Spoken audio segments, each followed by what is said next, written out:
پھر جو اللہ نے میاں بیوی کے رشتے میں محبت رکھی ہے،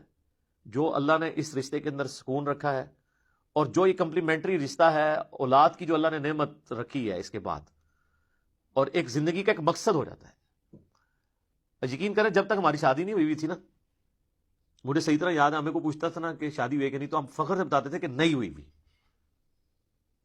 یعنی اس کو اپنا عیب نہیں شمار کرتے تھے بلکہ فخر سے بتاتے تھے کہ یار سکون کی زندگی ہے، ہم تو مرضی کی زندگی گزارتے ہیں، کسی کے محتاج نہیں ہے۔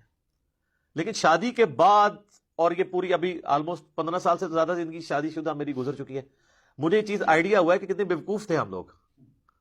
کیونکہ ہمیں پتہ نہیں تھا کہ زندگی تو شروع ہی شادی کے بعد ہوتی ہے۔ اس سے پہلے تو آپ کا سارا وہ ایک بچپنا اور لڑکپن، اور ایک ایسی پتنگ ہے جو کٹ چکی ہے ڈور سے، پتہ نہیں کہاں جا کے اس نے اترنا ہے، یا ایسا بوئنگ جہاز ہے کہ جس کو پتہ نہیں اس نے لینڈ کہاں کرنا ہے۔ زندگی کا مقصد نہیں ہے نا۔ لیکن شادی کے بعد جو کنوارے ہیں انہوں نے ناراض نہیں ہونا، ٹھیک ہے نا، یہ ایک ریالٹی ہے، اس کو ایکسیپٹ کریں، ٹھیک ہے۔ اچھا، اور سب سے بڑی ریالٹی یہ ہے کہ یار میرے نبی کا طریقہ ہے صلی اللہ علیہ وسلم، یہ کوئی ایسی بات نہیں ہے کہ جس کو ہم کرتے ہوئے شرمائیں۔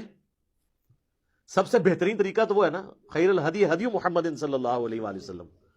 ٹھیک ہے۔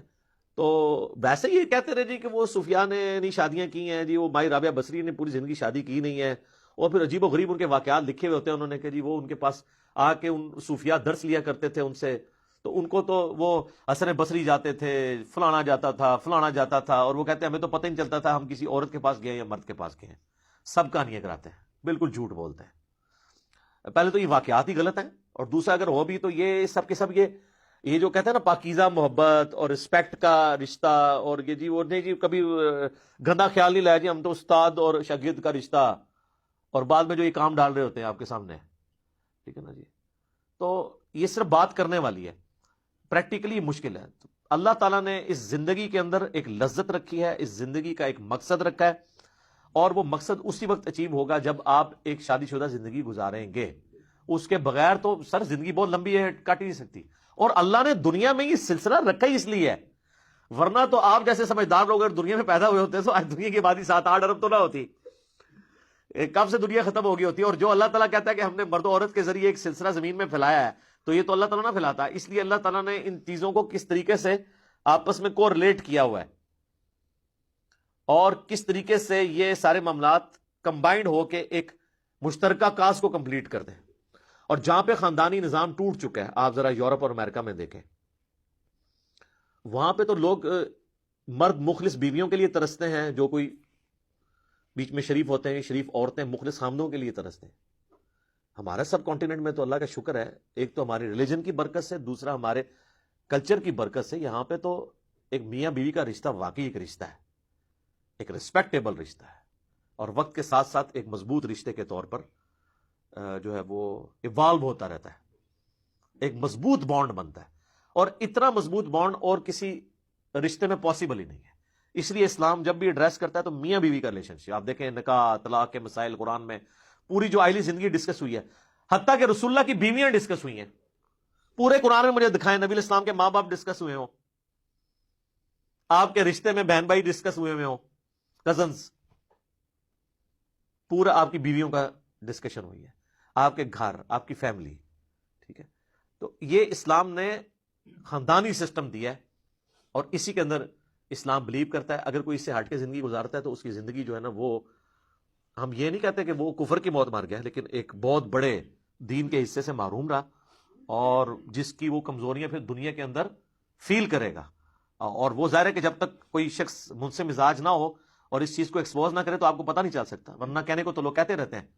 کہ جی خیر ہے، لیکن پھر بعد میں جو کچھ ان کے ساتھ ہو رہی ہوتی ہے نا، تو پھر وہ بھگتتے ہیں۔ اور میں یہاں پہ ایک چیز بھی ایڈریس کر دوں ان لوگوں کے لیے جو ینگ ایج میں عورتیں بیوہ ہو جاتی ہیں یا مرد ان کی بیویاں مر جاتی ہیں، تو وہ اپنے بچوں کی خاطر بعض کا دوسری شادی نہیں کرتے، معاشرہ بھی ان کو برا کہہ رہا ہوتا ہے، تو یہ بالکل غلط ایٹیچیوڈ ہے۔ یہ تو اولاد کی ذمہ داری ہے کہ وہ خود ایمفسائز کر کے ماں باپ کی شادی کروائے،